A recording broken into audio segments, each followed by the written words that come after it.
Bismillahirrahmanirrahim. Assalamualaikum warahmatullahi wabarakatuh. Waalaikumsalam. Alhamdulillah, alhamdulillahirabbil alamin, wa bihi nasta'in ala umurid dunya waddin.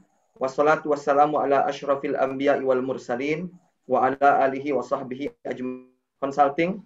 Terima kasih nih Pak Agus karena sudah bawa kami ke sini di forum yang terhormat ini. Kemudian kami juga ingin menyapa dan menyampaikan salam takzim kami kepada para pionir ekonomi dan keuangan syariah di Indonesia yang luar biasa, yang namanya sudah kita kenal dan jasanya sangat banyak. Pertama, Al-Fadil Abuya Dr. Haji Anwar Abbas, kemudian Bapak Dr. Ahmad Riawan Amin. Saya masih ingat baca bukunya Pak, Satanic Finance Pak, dan itu sangat berkesan bagi saya. Juga kepada Pak Dr. Rizkullah Tohuri yang luar biasa juga. Ketika saya masih di Bahrain, saya sering baca artikel-artikel beliau di IFN, Islamic Finance News. Kemudian juga Prof. Dr. Faisal Rifai Zainal, penulis buku yang banyak dan luar biasa. Dan sahabat kami, Dr. Imron Mawardi, Ketua MES Jawa Timur dan juga dosen Fakultas Ekonomi dan Bisnis Unair. Izinkan kami untuk sedikit share bahan sesuai dengan judul Strategi Akselerasi Pengembangan Perbankan Syariah.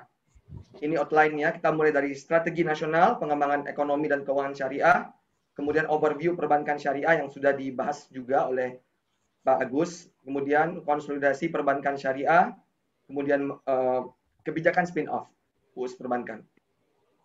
Yang pertama, kita mulai dari Strategi Nasional Pengembangan Ekonomi dan Keuangan Syariah. Sudah banyak tadi dibahas oleh Associate Profesor Agus Tianto, bahwanya kemunculan KNKS yang sekarang berubah menjadi KNKS adalah merupakan suatu wujud komitmen pemerintah, strategi negara untuk mempercepat pengembangan ekonomi dan keuangan. Sama-sama kita ketahui mulai dari adanya master plan arsitektur ekonomi, arsitektur keuangan Indonesia, MAKSI, Keuangan Syariah Indonesia, yang dikeluarkan oleh Bappenas, yang rekomendasinya adalah untuk memunculkan suatu komite yang high level yang bisa menyatukan berbagai stakeholders. Maka di tahun 2016, Bapak Presiden mengeluarkan Perpres nomor 91 tahun 2016 yang kemudian di-launching di tahun 2017, Komite Nasional Keuangan Syariah dan manajemen eksekutif, tim substansi dari komite ini dibentuk di awal Januari 2019.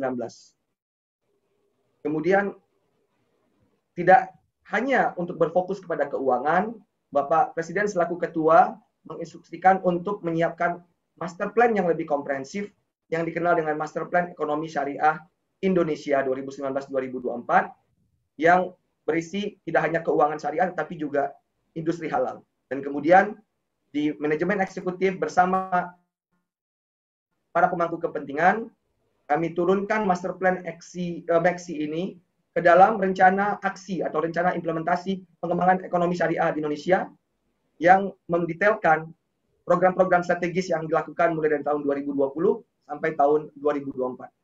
Alhamdulillah, sejauh ini pengakuan dari dunia internasional terhadap perkembangan ekonomi dan keuangan syariah dapat kita lihat dari ranking-ranking Indonesia yang membaik di tahun 2019 dan menjadi negara dengan perkembangan ranking tertinggi di dunia di tahun 2019.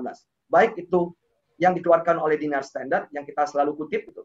Kita kenal dengan The State of Global Islamic Economy Indicator yang kita naik dari peringkat 10 di tahun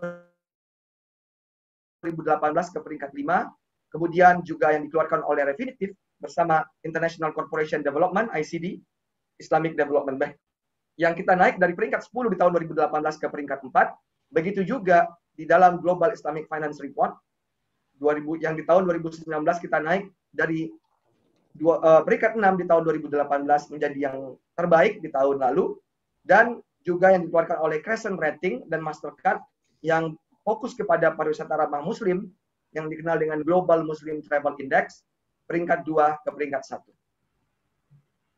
KNEKS secara keseluruhan yang terdiri dari komponen pimpinan, yaitu Pak Presiden dan Pak Wakil Presiden, selaku Ketua dan Wakil Ketua, dan juga Pak Wapres tentunya selaku Ketua Harian, dan para anggota, yaitu para menteri dan kepala lembaga, ada 16 kementerian dan lembaga, di mana salah satunya Ibu Menteri Keuangan sebagai sekretaris KNEKS, kami di manajemen eksekutif sebagai tim substansi, dan juga sekretariat di Kemenq, secara keseluruhan kami memiliki tugas yaitu mempercepat, memperluas, dan memajukan pengembangan ekonomi dan keuangan syariah dalam rangka memperkuat ketahanan ekonomi nasional. Dengan 4 ruang lingkup fokus, yaitu pengembangan industri produk halal, di mana di sini kita ingin menjadi produsen produk halal dunia, tidak hanya sekedar menjadi konsumen, dan tentunya perlu ditopang oleh penguatan industri keuangan syariah, sehingga tercipta apa yang kita harapkan sebagai halal value chain. Dan tentu optimalisasi dana-dana sosial syariah, ZISWAP ini menjadi penting, apalagi di saat ekonomi yang terdampak seperti sekarang ini. Kita sama-sama mengetahui dana sosial keagamaan jika dioptimalkan dapat mengurangi dampak ekonomi dan sosial dari COVID-19 ini. Dan juga bagaimana kita bisa memperkuat para pelaku usaha, tidak hanya kita siapkan industri, tetapi pelaku usaha tidak kuat, tidak berdaya saing global. Dari situ kita perlu perkuat UMKM industri halal, sehingga berdaya saing global dan berorientasi ekspor, sehingga mereka pun bisa menghasilkan produk-produk yang inovatif, dan kita bisa menjadi produsen halal sesuai cita-cita kita. Nah, di manajemen eksekutif, fungsi kami lebih memberikan rekomendasi kebijakan, memberikan rekomendasi program-program strategis, rekomendasi atas penyelesaian masalah, koordinasi dan sinkronisasi, dan tentu juga memantau dan mengevaluasi pelaksanaan kebijakan tersebut. Namun eksekusinya ada di para anggota kami maupun non-anggota yang memang relevan dengan ekonomi dan keuangan syariah. Sebagai contoh, kita sama-sama mengetahui kebijakan atau peraturan Menteri Perindustrian tentang kawasan industri halal. Menteri Perindustrian adalah anggota KNEKS, dan alhamdulillah kami di manajemen eksekutif sejak dulu sudah mendorong munculnya kawasan industri halal ini, dan alhamdulillah sudah direalisasikan, dan sudah kita miliki kawasan industri halal di Cikande, dan insya Allah akan bertambah ke depannya. Dan ini adalah ekosistem yang bersama-sama ingin kita bangun, yaitu pertama tujuannya adalah kita ingin memperbaiki kehidupan masyarakat. Kita ingin menciptakan maslahah sehingga para masyarakat yang berada di bawah garis kemiskinan, yang kita kenal dengan istilah mustahik, penerima zakat, itu bisa kita berdayakan untuk naik kelas. Tentunya dengan dana-dana sosial keagamaan, ZISWAP, ya, zakat, infak, sedekah, dan wakaf. Nah, dengan adanya zakat, para mustahik ini bisa memenuhi kebutuhan pokoknya, dan sebagian mungkin bisa digunakan untuk berusaha. Tentu ketika masih kecil masih memerlukan bantuan, tapi ketika sudah mulai bisa berdiri sendiri, aspek blended finance yang menggabungkan antara keuangan sosial syariah dengan keuangan komersial syariah dimulai. Itu ada di kita di institusi keuangan mikro syariah, baik itu BMT, Baitul Mal wa Tamwil, di mana Baitul Malnya adalah aspek sosial, kemudian Baitul Tamwilnya aspek komersil, begitu juga dengan BWM, Bank Wakaf Mikro, di mana ada dana sosial berupa wakaf, dan kemudian dikomersilkan dengan tingkat profit rate yang rendah. Kemudian ketika mereka diberdayakan dan semakin membesar menjadi usaha kecil dan mulai bankable, disinilah mulai peranan keuangan komersil berupa di awalnya mungkin bank pembiayaan rakyat syariah maupun fintech, sehingga ketika menjadi lebih besar lagi dan menjadi bankable, maka fungsi perbankan syariah itu sangat penting di sini, BUS maupun UUS. Kemudian ketika makin membesar menjadi korporasi, usaha besar, fungsi pasar modal syariah sangat penting juga di sini, dan di setiap level ini fungsi industri keuangan non bank syariah sangat penting, baik itu asuransi syariah dan lain-lain. Dan tentu kesemuanya ini adalah UMKM dan pelaku usaha besar industri halal. Tentunya kita harus siapkan infrastrukturnya, baik itu kawasan industri halal, laboratorium yang bisa membantu riset sehingga menghasilkan inovasi produk, pelabuhan halal yang memastikan logistik halal bisa terwujud, tidak ada kontaminasi dari produk itu, mulai dari awal sampai terakhir, dan tentunya kita ingin menyasar tidak hanya pasar domestik dan juga pasar global. Nah, keunikan di Indonesia adalah ekonomi syariah kita adalah community based, dibangun oleh para komunitas. Tentunya dukungan dari komunitas sangatlah penting agar ekosistem ini dapat berjalan, baik itu lembaga Islam, ormas, pesantren, asosiasi, dan lain-lain. Dan untuk supaya jalan juga kita memerlukan infrastruktur pendukung, baik itu sumber daya manusia yang mumpuni, kemudian riset-riset yang inovatif, regulasi tadi yang disinggung oleh Pak Gustianto terkait regulasi yang bisa yang harmonis, yang bisa menutup gap dari peraturan perundang-undangan yang ada. Kemudian kita juga ingin memiliki satu brand yang bisa menyatukan komunikasi kita sehingga kita ekonomi syariah ini mudah diingat, lebih dikenal dengan mudah dan simpel. Nah, ini yang sedang berjalan juga sekarang ini, sudah sampai ke tahap sayembara dan 5 brand terbaik sudah terpilih, dan insya Allah di tanggal 28 ini akan diumumkan oleh Pak Presiden pemenang dari lomba ini. Dan itu akan insya Allah setelah nanti kita mantapkan lagi menjadi insya Allah brand ekonomi syariah kita seperti kita, dan akan mudah kita ingat seperti kita mengingat Nike. Dan mudah-mudahan itu yang digital. Kemudian awareness dan perlindungan konsumen sangat penting dalam menunjang ekosistem ini. Bagaimana overview perbankan syariah, walaupun sudah banyak disampaikan tadi oleh Pak Gustianto, setidaknya kita bisa berbahagia bahwa walaupun ada dampak pandemi ini, setidaknya data yang kami terima dari Asbisindo, performa bank syariah masih lebih baik dibandingkan performa bank konvensional di triwulan lalu. Itu karena kurangnya paparan dari sektor transportasi, akomodasi, restoran, dan pembiayaan bersama terhadap bank-bank syariah. Nah, ini suatu hal yang kita perlu syukuri. Dan bank syariah, baik secara asosiasi maupun institusi personal, sudah memberikan kontribusi juga untuk mengurangi dampak ekonomi dari pandemi ini. Baik itu dengan membagikan alat pelindung diri dan masker, dan juga mengumpulkan dana-dana ZIS, zakat infak sedekah, dan kemudian secara lebih masif, lebih ditingkatkan pengumpulannya dan disalurkan kepada yang terdampak. Begitu juga dengan restrukturisasi yang kita kenal. Nah, ini mungkin tidak akan saya panjang lebar, itu undang-undang atau lebih kurang milestone dari perbankan syariah, mulai dari berdirinya Bank Muamalat, kemudian ada Fatwa MUI, kemudian munculnya Undang-Undang Perbankan Syariah, Konun Aceh insya Allah, dan adanya juga KNKS, kemudian adanya terakhir POJK tentang sinergi perbankan dan konsolidasi perbankan. Tadi sudah disampaikan juga, market share sekitar 6,18%, dan alhamdulillah ini menunjukkan tren yang mulai naik, ya. Dan ini juga terjadi baik di BUS maupun di UUS, dan juga itu dari segi dari pembiayaan dengan juga dana pihak ketiga. Alhamdulillah trennya menunjukkan kenaikan, dan insya Allah kalau kita melihat apa-apa yang terjadi sekarang di industri, ya seperti adanya konversi bank pembangunan daerah, kemudian adanya akuisisi yang dilakukan satu bank dan kemudian akan digabungkan dengan bank syariah lain, kemudian Konun di Aceh dan lain-lain. Insya Allah tren ini akan positif, mudah-mudahan selalu. Dan tentunya sinergi ekosistem keuangan syariah sangat penting, ya, sebagai salah satu pilar transformasi perbankan syariah.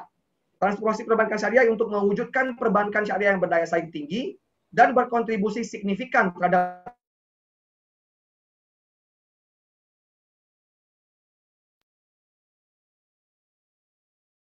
mengembangkan keunikan produk syariah yang berdaya saing tinggi, memperkuat permodalan dan efisiensi, mendorong digitalisasi perbankan syariah, dan tentunya sinergi dengan ekosistem keuangan syariah yang lainnya, terutama dengan sektor industri halal. Artinya kita ingin dorong perbankan syariah lebih banyak memberikan pembiayaan kepada pelaku industri halal. Masih banyak pelaku industri halal yang produknya sudah halal, tetapi ketika pembiayaan mereka belum mengambil pembiayaan yang berasal dari keuangan syariah. Dan tentunya sinergi antar lembaga keuangan syariah dan juga sinergi dengan lembaga dana sosial syariah, karena keunikan keuangan syariah tidak hanya komersil tapi juga ada aspek sosialnya. Dan tentunya sinergi dengan kementerian dan lembaga dukung seperti pengawasan dan kebijakan yang efektif, SDM yang berkualitas, teknologi informasi dan infrastruktur yang mutakhir, serta akselerasi tingkat inklusi dan literasi. Tadi kita sudah mendengar juga jika konsolidasi terjadi, baik itu BTN diikutkan ya UUS-nya atau yang ketiga-tiganya yang BRI anak himbara saja, itu sudah kita tahu bahwa ini tidak akan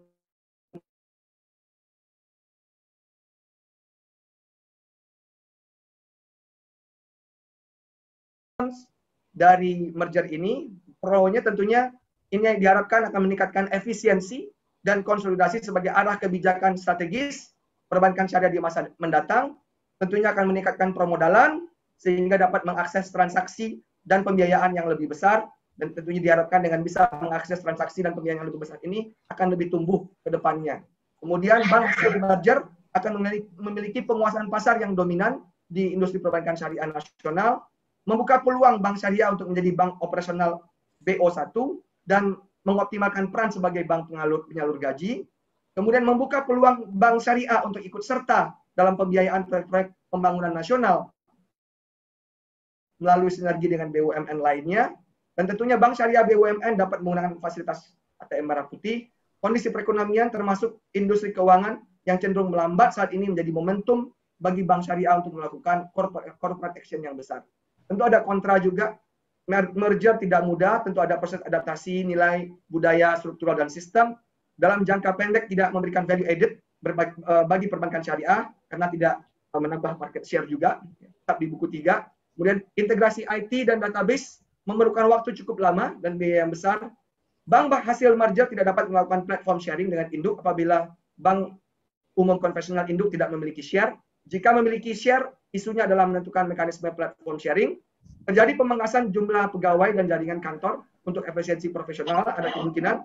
Dan surviving bank atau bank yang paling dominan cenderung mewarnai budaya dan operasional bank hasil merger yang berpotensi menghilangkan core competence dan uniqueness dari masing-masing bank.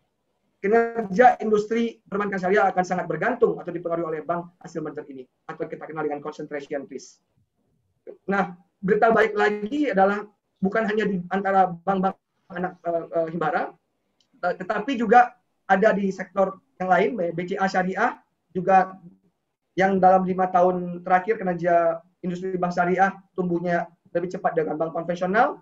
Dalam 5 tahun terakhir pertumbuhan pembiayaan sampai Juni tumbuh 16%, industri rata-rata 10,1%, tahun sebelumnya BCA Syariah tumbuh di sekitar 15%, dan saat ini BCA telah mendapatkan persetujuan untuk akuisisi Robobank.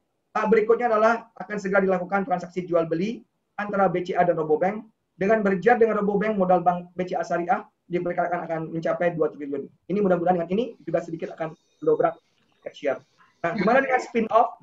Maaf Pak, Sufan, waktunya tinggal 2 menit lagi ya Pak. Baik, ya. Kalau kita lihat kebijakan berdasarkan undang-undang yang sudah ada, agak sebagai cepat saja, kita bisa menyatakan studi literatur kebijakan spin-off yang ada sekarang berkebalikan dengan tren peningkatan market power, apalagi dengan adanya konsolidasi dan lain-lain. Nah, keputusan spin-off harus dipersiapkan berdasarkan performa dari UUS tersebut.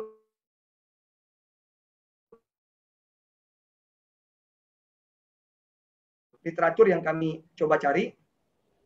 Kalau kita lihat sekarang di Malaysia atau di negara-negara lain masih banyak negara yang membolehkan adanya Islamic banking windows dan tidak ada kewajiban spin off untuk Islamic windows-nya.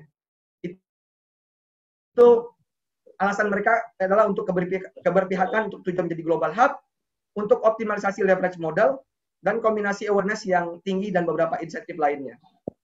Nah, mengapa sejauh ini menurut hasil kajian kami sementara dan yang kami sudah diskusikan juga dengan berbagai pihak, kebijakan spin-off bagi UUS perbankan perlu disesuaikan. Ada beberapa alasan. Yang pertama, UUS yang dikelola dengan baik relatif lebih efisien dengan BUS kalau kita lihat dengan analitas mayoritas penilaian rasio keuangan. Kemudian syariah compliant masih bisa tetap terjaga di UUS ya, walaupun UUS dari bank umum konvensional. Kemudian kewajiban spin-off yang berikutnya 9 hingga 12 UUS kurang siap menghadapi deadline spin-off di tahun 2023.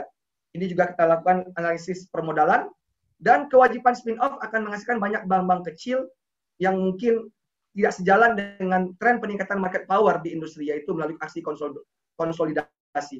Dan kebijakan kontra spin-off telah dan akan dikeluarkan oleh regulator. Kebijakan kontra spin-off dinilai positif bagi industri perbankan, contohnya konsolidasi dan peningkatan ketentuan modal inti. Dan ada contoh-contoh UUS di mana cukup serius dalam mengembangkan UUS-nya, atau bank umum konvensional yang serius dalam mengembangkan UUS-nya. Contohnya CIMB Niaga Syariah dan Maybank, di mana ada slogan Syariah First, dan ada juga bank yang 2 bank setidaknya sudah menjadikan UUS ini yang diurusi kepalanya oleh setingkat direktur. Ya, contohnya dalam CIMB Niaga dan Permata Bank. Nah, dan ini tumbuhnya cukup baik dan market share-nya terhadap induknya sudah signifikan, lebih dari market share perbankan syariah terhadap konvensional atau terhadap total perbankan. Nah, kalau kita keunggulan bank syariah juga tetap menjadi UUS, ini ada beberapa ya, lebih efisien karena ada full leverage model, maka UUS akan lebih efisien dari sisi keuangan. Struktur permodalan mengikuti induk, kemudian persiapan spin-off bisa lebih matang, dan jika spin-off pun itu menjadi corporate action. Tetapi rasanya kita perlu dorong setiap UUS itu harus memiliki direkturnya, sehingga ketika ada direktur itu ada kinerja atau KPI yang harus dicapai oleh direksi tersebut, dan tentunya bank umum konvensional akan mendorong UUS-nya untuk maju. Nah, mungkin itu yang dapat kami sampaikan karena waktu yang terbatas.